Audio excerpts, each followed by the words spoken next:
ایک صحابہ کرام رضی اللہ تعالیٰ عنہ اجمعین، اللہ تعالیٰ ان کے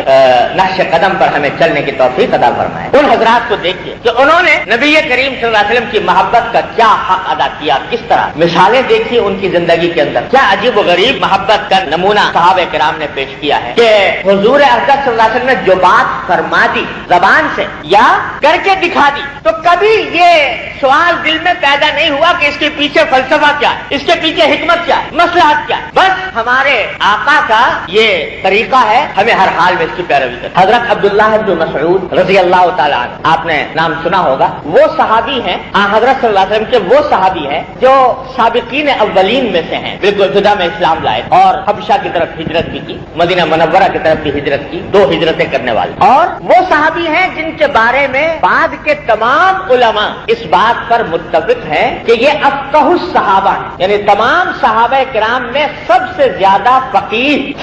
فقہ آپ حضرات جانتے ہوں گے، جو فقہ کے معنی ہوتے ہیں قرآن و سنت سے شرعی احکام کا استنباط اور اجتہاد، جو عقل چاہتا ہے، سمجھ چاہتا ہے، غور و فکر چاہتا ہے، ذہانت چاہتا ہے۔ تو سارے صحابہ کرام میں سب سے بڑے فقیہ کہلاتے ہیں عبداللہ بن مسعود رضی اللہ تعالیٰ۔ ان کا ایک واقعہ سن لیجیے۔ ایک مرتبہ نبی کریم سرور دو عالم صلی اللہ علیہ وسلم خطبہ دے رہے تھے مسجد نبوی کے، تو آپ نے دیکھا ہوگا آج بھی یہ طریقہ چلا آتا ہے، اس وقت بھی تھا کہ جب کوئی خطیب یا مقرر تقریر کر رہا ہوتا ہے تو کچھ لوگ تو سنجیدگی سے اطمینان سے بیٹھ کر اس کی بات سنتے ہیں، اور بعض لوگ ایسے ہوتے ہیں جو دائیں بائیں تماشائی کی طرح کھڑے ہو جاتے ہیں۔ حالانکہ اس طرح مقرر کی تقریر کے دوران دائیں بائیں کھڑے ہونا تماشائی کے طریقے پر، یہ مجلس کے ادب کے خلاف۔ بھئی اگر تمہیں بات سننی ہے تو اطمینان سے بیٹھ کر سنو، اور اگر سننا نہیں چاہتے تو جاؤ اپنے کسی کام میں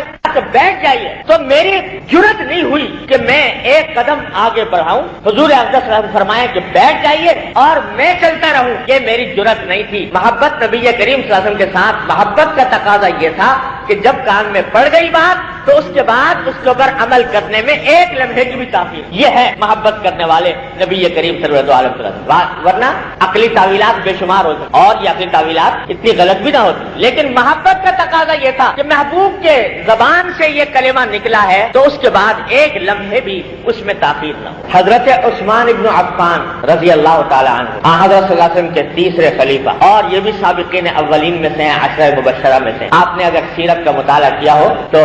یہ واقعہ آپ نے دیکھا ہوگا کہ صلح حدیبیہ کے موقع پر حضرت صلی اللہ علیہ وسلم نے ان کو مشرکین مکہ کے سرداروں کے ساتھ مذاکرات کے لیے بھیجا کہ یہ جا کر مکہ کے کافروں سے مذاکرات کر۔ تو جب یہ مکہ مکرمہ گئے تو اپنے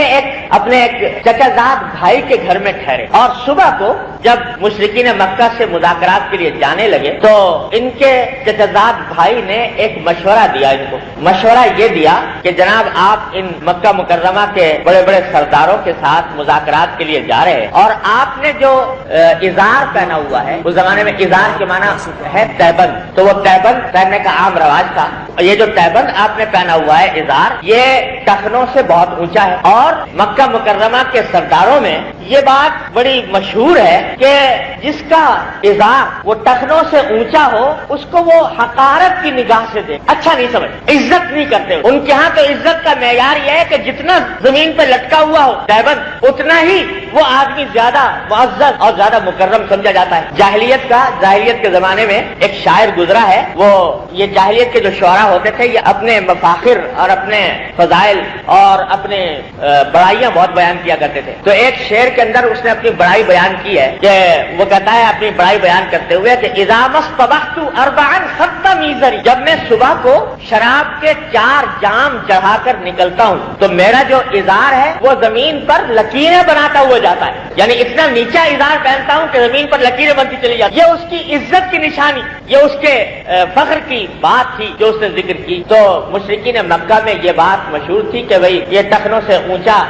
پہننا یہ اس کو حقیر سمجھتے، جیسے آج کل بھی لوگ سمجھتے کہ یہ ٹخنوں سے اونچا پہننے کو ذرا آج کل ایٹیکیٹ کے خلاف ہے اور فیشن کے خلاف ہے، تو وہ پسندیدہ نہیں سمجھا جاتا، اس کو سمجھتے ہیں کہ یہ کچھ